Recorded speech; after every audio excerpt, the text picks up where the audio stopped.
Okay. Hello, everyone.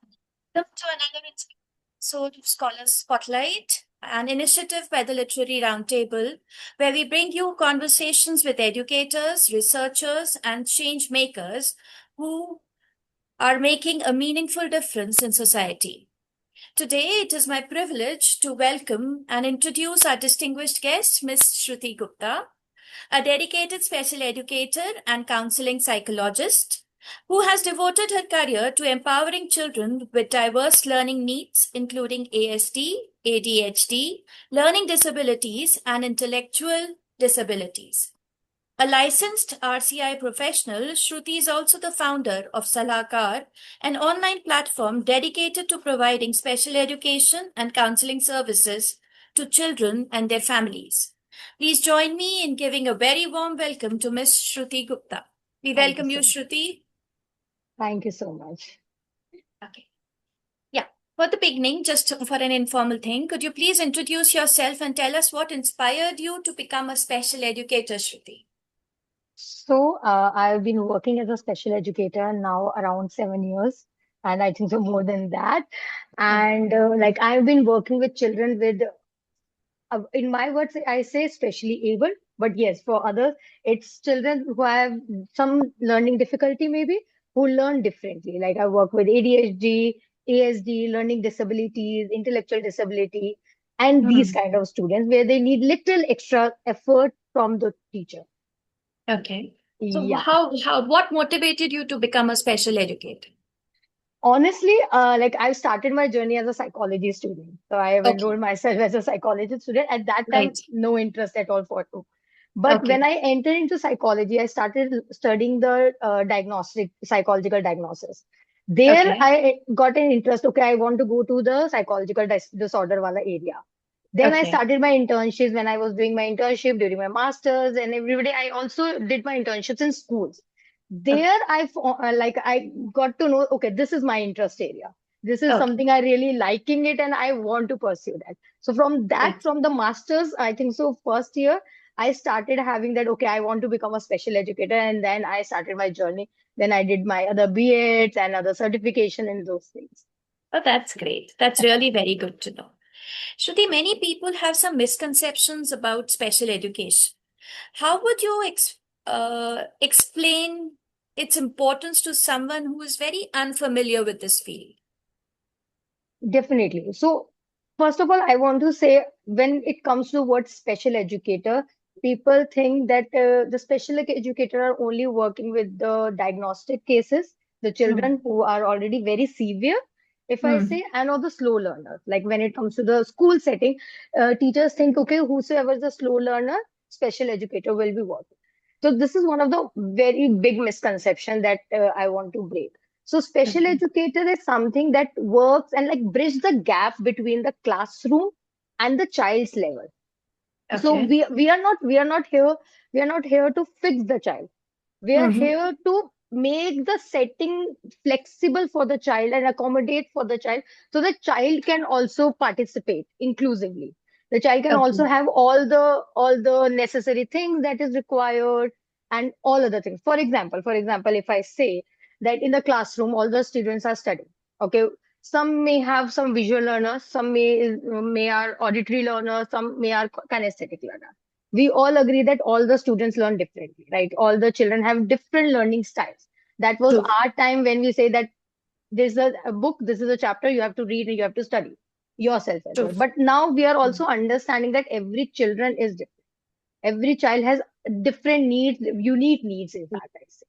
So I, as a special educator, work and accommodate that. Okay, if my child having autism, if I say social skills lack and doesn't want to sit, so giving extra time to the child, breaking the task into subtasks so the child can achieve it and feel more confident. Okay. That's really good. But we are talking about inclusive education, including Yeah. him into the children into the mainstream education. That is what we are aiming Yes. at. Yes. Okay. Okay. Now, every child learns differently, like you rightly said. How do you identify and nurture this unique strength of children with diverse learning needs? Oh, it's very interesting. So it's not a one-time thing that I can understand, okay, what type of learning need or what type of learning style the child has. Whenever the child comes to my session, I generally observe small, small things. Like Okay. what is the thing that child is liking, smiling, or something that child wants to do it again and again and again. So Okay. these things, is the child more fixated towards if I'm showing some images, the child is more fixated towards watching that thing. If I'm giving something concrete, if child is feeling that thing, that is the kinesthetic learning. Or child Okay. is more of a like auditory, wants to listen to me what I'm saying and wants a proper tune of that thing, so that is the auditory learning.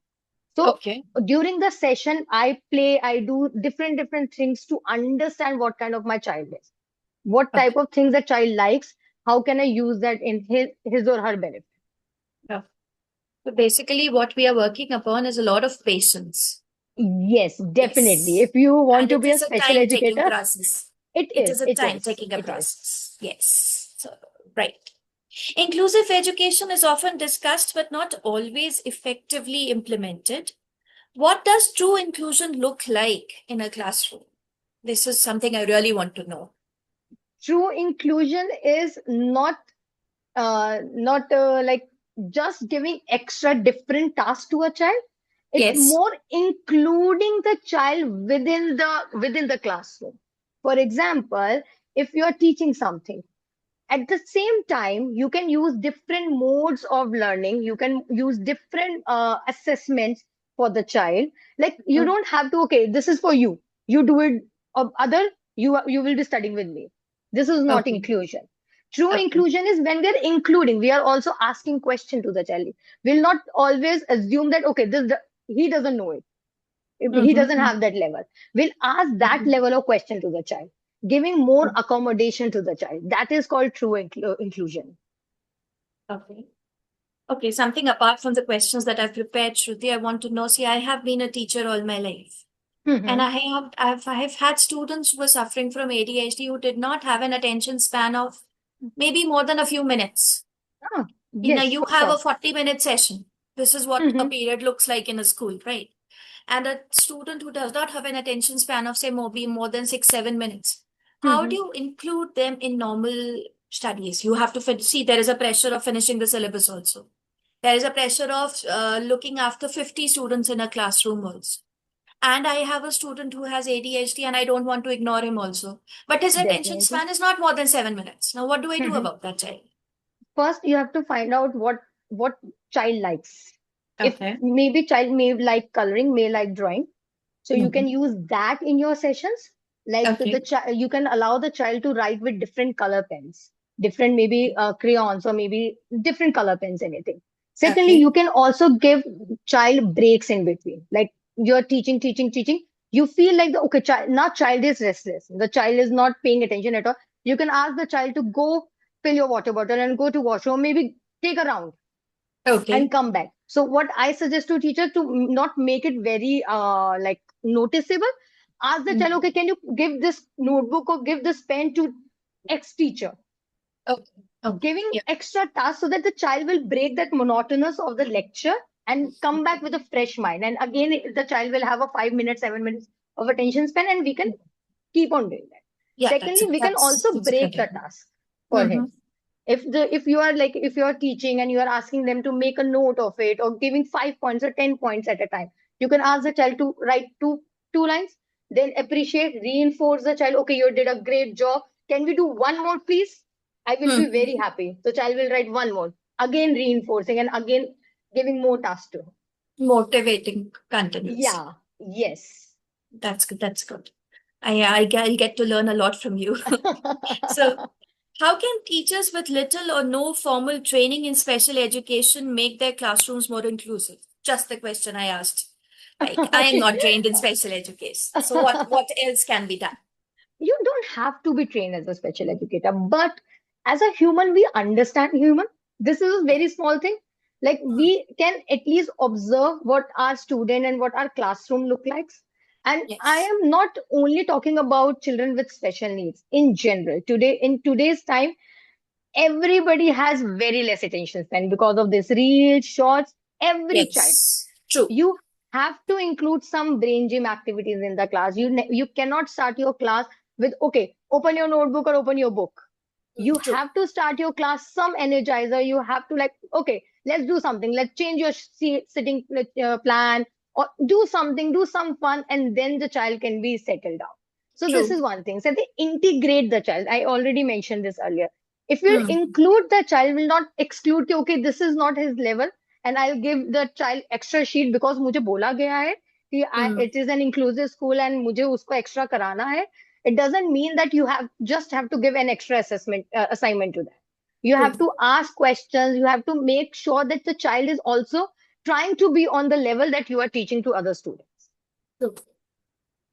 Okay. Students' transformation that left a lasting impact on you. Could you share that experience with us? Of course, we don't want you to break any Uh, confidentiality for that. Definitely, definitely. First of all, I want to mention here that there are a lot, but a small things also something that motivates me.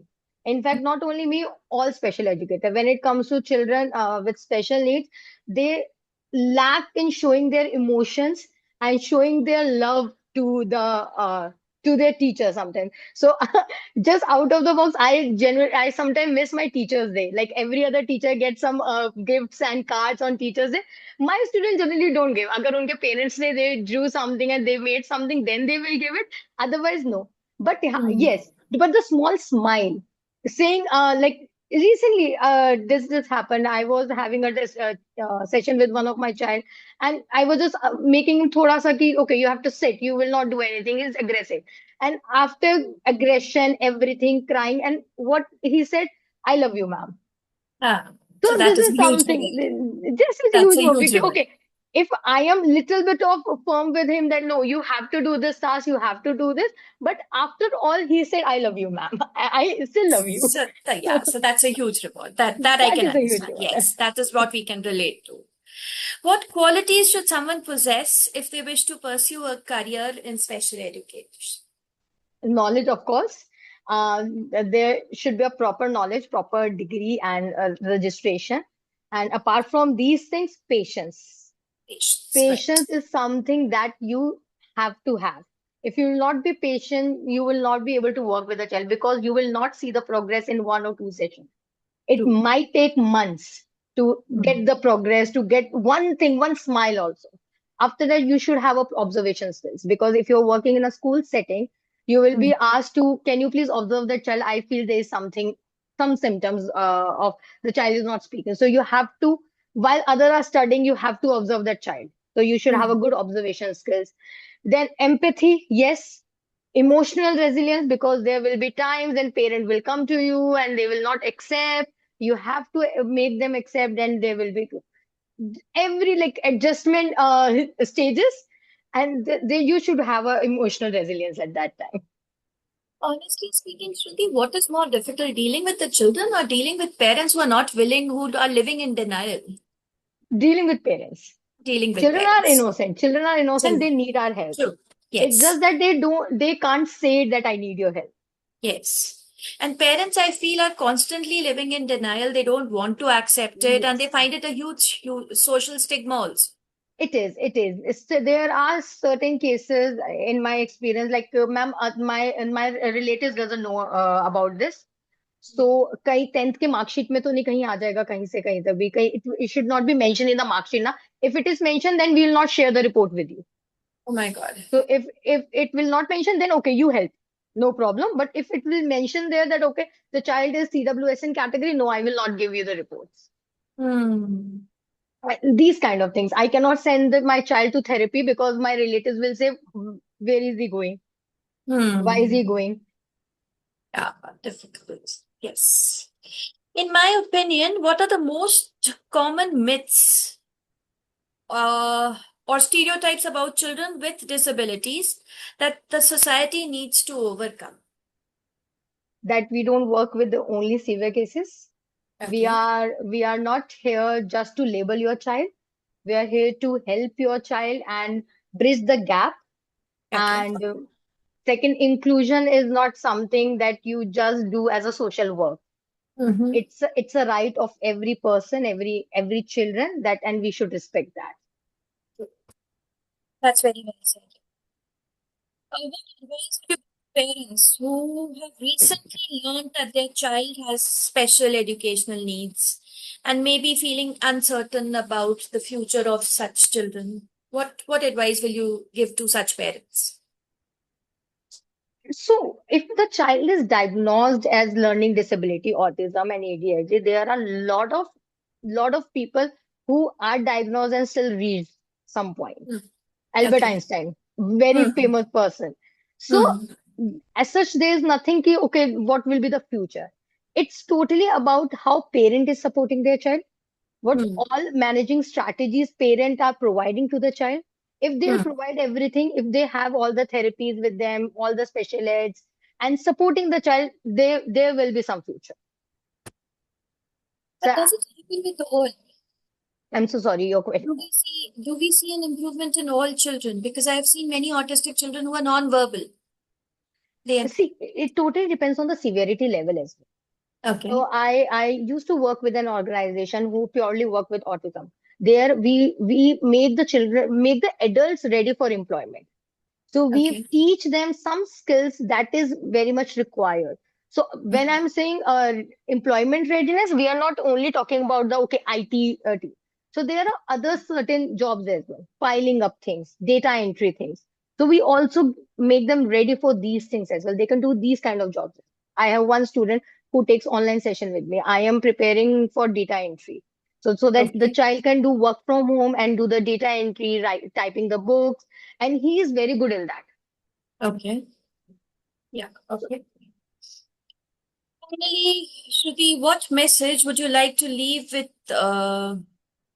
educators, parents, and society about embracing diversity and creating truly inclusive learning environments? so one thing I've already mentioned that inclusion is not act of kindness, it's a right, and every parent should be knowing about these things. If you are going to take admission in any school, you have the right to take admission, irrespective of your special ability, and stop using the word disability. This Hmm. is not the right word. It's always a special ability. Your child Yes, must be having some special ability. It's just you have to find it out. that's really very, very good, Shruti. Thanks a lot for all this. And I'm sure my Welcome. viewers are going to enjoy this session with you, and it's been an enriching experience. Thank you Trust so much. me, Same here. I am myself very, very happy with this session. And yes, I am going to incorporate a lot of the things that you've said in my teaching too. So thank you so much, Shruti. And I'm sure this session is going to be a hit with our Scholar Spotlight viewers. Thank you so Thank you so much. much. Thank you so Okay, much. bye-bye. Bye. Bye.